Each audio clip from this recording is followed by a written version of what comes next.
maghfiratu wa ridwan. Sebelum kaki menggorek langkah, sebelum lisan berbicara, izinkan saya untuk memperkenalkan diri. Nama diberi Alia Sabrina binti Azmi. Kini berada di kelas 5 Arif di Sekolah Kebangsaan Batu 29 Setia Terengganu. Budak-budak naik beca, rasa gembira bahagia terasa. Kalau kita rajin membaca, hidup bahagia pandai berbahasa. Menurut Haruki Murakami, kalau engkau hanya membaca buku dan dibaca semua orang, engkau hanya bisa berfikir sama seperti semua orang.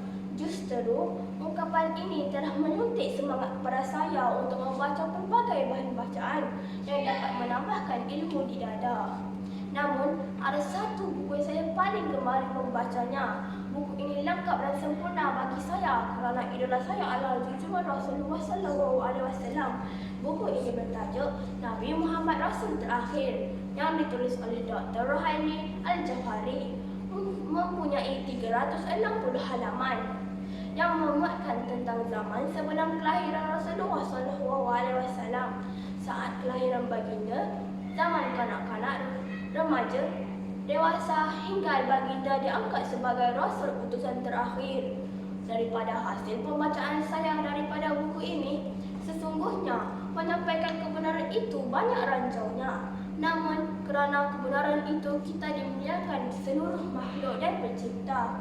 Ini dibuktikan dengan ayat Al-Quran Surah Al-As ayat 1 hingga 3 yang berbunyi, demi masa sesungguhnya manusia itu dalam kerugian, kecuali orang-orang yang beramal soleh dan berpesan-pesan dengan kebenaran.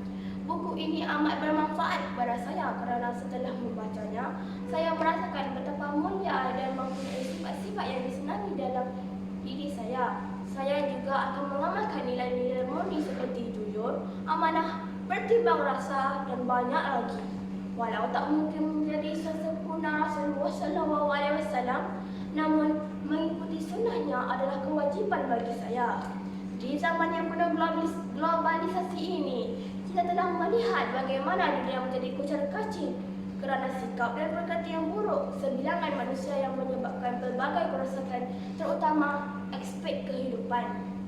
Contohnya peperangan, penindasan, perkauman, pemanasan global, kemusnahan hutan, jurang ekonomi dan banyak lagi.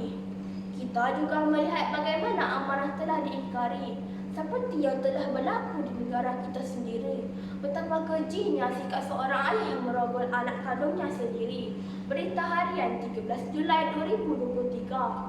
Apabila manusia sudah tiada keimanan dalam dirinya, maka nafsu memandu diri. Kita seharusnya membuka minda, menajamkan akal supaya tidak lagi kebodohan yang akan berlaku dalam diri.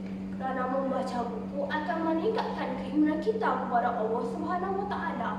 Kita jadi lebih berfikir terbuka dan rasional dalam menghadapi sesuatu sehingga keimanan kita kepada Allah pun semakin kuat. Sebagaimana sabda Rasulullah SAW, barang siapa yang menginginkan soal-soal yang berhubungan dengan dunia, wajiblah ia memiliki ilmunya. Dan barang siapa yang ingin selamat dan bahagia di akhirat, wajiblah ia mengetahui ilmunya pula.